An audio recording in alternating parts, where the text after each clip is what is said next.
आदरणीय बंधु, बड़े बुजुर्ग एवं संत महात्मा कहते हैं कि गम बड़ी होती है। इसके ऊपर मैं आपको एक दृष्टांत सुनाता हूँ। बहुत पहले की बात है। एक आदमी अपनी पत्नी को लेने के लिए अपने ससुराल गया। रात को रुका और सुबह अपनी पत्नी को लेकर के जब वो वापस अपने घर आ रहा था तो पत्नी उस पति से खुश नहीं थी और उसे छोड़ना चाहती थी, अपना पीछा छुड़ाना चाहती थी। तो उसने एक योजना बनाई, क्यों ना इसको रास्ते में कुआं पड़ता है, उस कुएं में गिरा दिया जाए और इससे पीछा छुड़ा लिया जाए। तो उसने बहाना किया कि मुझे प्यास लग रही है, पानी पिलाओ। तो उसका पति कुएं में से पानी खींचने के लिए जब उतरा और जो ही उसने पानी की बाल्टी खींचने लगा तो पत्नी ने पीछे से उसके जोर से धक्का मार दिया और पति कुएं में गिर गया। वो उसे कुएं में गिरा करके वापस अपने पियर को चली गई। घर वालों ने पूछा कि तू कैसे आ गई? तो उसने कहा कि वो तेज़ चला और मैं धीरे चलती रही, रास्ते में काफ़ी फासला हो गया, वो मुझे दिखाई नहीं दिया और मुझे डर लगा, इसलिए मैं तो वापस ही अपने पियर को आ गई। उधर कुएं में पानी कम था, वो मरा नहीं।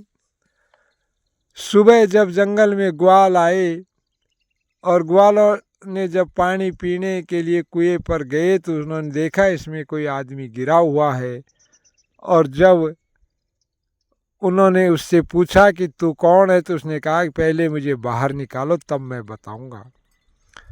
उन ग्वालों ने उसे बाहर निकाल लिया और उनसे घटना के बारे में पूछा तो उसने कहा कि मैं पानी पीने के लिए पानी निकाल रहा था और मेरा पाँव फिसल गया, इसलिए मैं इस कुएं में गिर गया। किसी को कुछ नहीं बता करके वापस अपने ससुराल चला गया। जब ससुराल वालों ने पूछा कि कल भेजी थी और तुम तेज़ चले, ये इसे दिखाई नहीं दिए तो ये वापस आ गई, उसने भी उनकी हाँ में हाँ मिला दी और कुछ नहीं बताया। अगले दिन फिर वो अपनी पत्नी को चुपचाप ससुराल से लेकर के अपने घर आ गया। पत्नी से उसने किसी भी प्रकार के कोई कटु शब्द नहीं कहा, नहीं उससे लड़ाई की और प्रेम से हंसी खुशी से रहने लगे। गृहस्थी चलती रही, समय बीतता गया और उनके 4 लड़के हो गए। चारों लड़के जवान हो गए और उन चारों की उसने शादी की। शादी करने के बाद में वो लड़के और बहू उसकी अच्छी प्रकार से सेवा करती और वो पत्नी भी उसकी कहन बजाती और सेवा करती।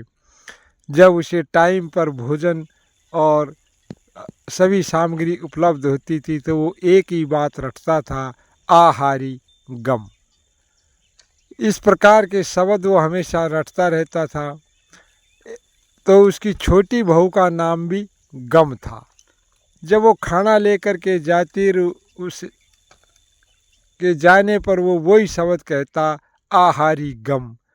इस शब्द को सुनकर के वो बहू नाराज हो गई और उसने अपने पति से कहा कि जब मैं खाना लेकर के जाती हूँ तो तुम्हारा पिता मुझे देख करके कहता है कि आहारी गम। उसने उसका गलत विचार करके अपने पति को बहकाया और पति नाराज हो गया और उसने अपने पिता से कहा कि जब मेरी औरत तुम्हें खाना देने के लिए आती है तो तुम उसे देख करके ऐसे क्यों कहते हो कि आहारी गम। तो उसने अपने बेटे से कुछ नहीं कहा, सिर्फ इतना कहा कि शाम को सब परिवार इकट्ठा होना, तब मैं तुम्हें इस बात का जवाब दूंगा।